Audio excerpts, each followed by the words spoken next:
face aux enjeux liés à la déforestation en Côte d'Ivoire, le gouvernement a entrepris plusieurs réformes, dont son engagement dans le mécanisme REDD+, et dans le processus de négociation de l'accord de partenariat volontaire pour la gouvernance et les échanges commerciaux avec l'Union européenne. La FAO se réjouit particulièrement qu'un résultat important soit obtenu, c'est celui de la coordination entre des activités dans le secteur de la REDD+, et les activités dans le secteur du FLEGT, la gouvernance, chaîne, traçabilité, etc.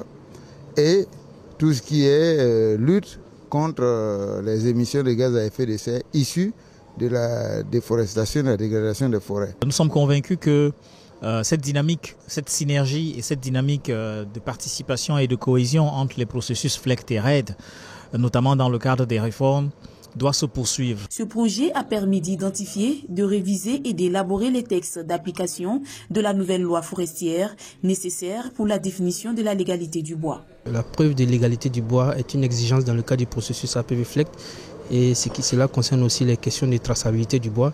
Et donc il est important que nous puissions discuter avec l'ensemble des parties prenantes qui sont concernées par ces problématiques pour toucher du doigt effectivement leurs différentes préoccupations, de sorte à les traduire dans les tests qui sont en train d'être pris pour que nous puissions atteindre les objectifs dans la mise en œuvre de la politique forestière en termes de respect de la légalité de nos produits bois pour un commerce de bois plus rationnel au niveau de la Côte d'Ivoire et de ses partenaires. Cette rencontre est l'occasion de présenter aux parties prenantes les résultats obtenus, les leçons apprises et les difficultés rencontrées. Ce que le ministère gagne, c'est que les préoccupations des populations ont été effectivement prises en compte, de sorte que les tests issus donc de ce processus-là puisse être mieux appliqué sur le terrain, puisse remporter l'adhésion de tous. Le projet d'appui au ministère des Eaux et Forêts dans le cadre de la réforme réglementaire liée à la définition de la légalité du bois et la mise en œuvre de la REDD+, a réuni plus de 50 participants.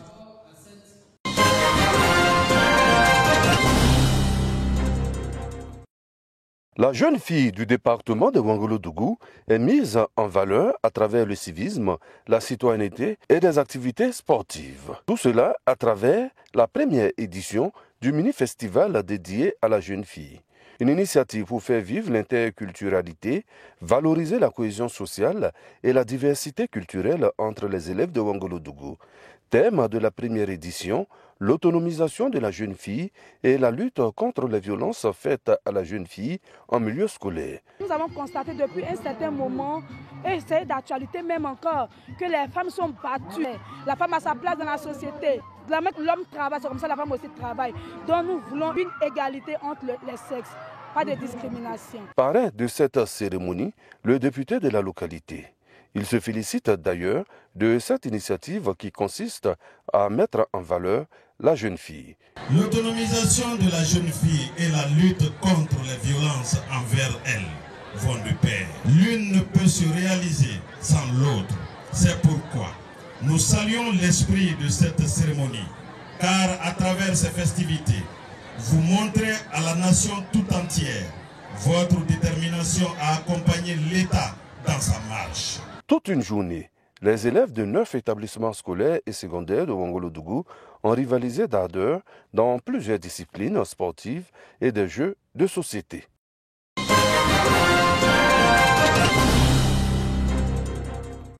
Le prédicateur supérieur Luc Gbessin-Yesso totalise 47 années de vie sacerdotale.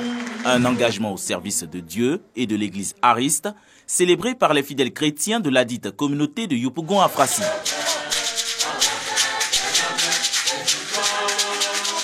L'orateur exhorte les serviteurs de Dieu à manifester le caractère divin.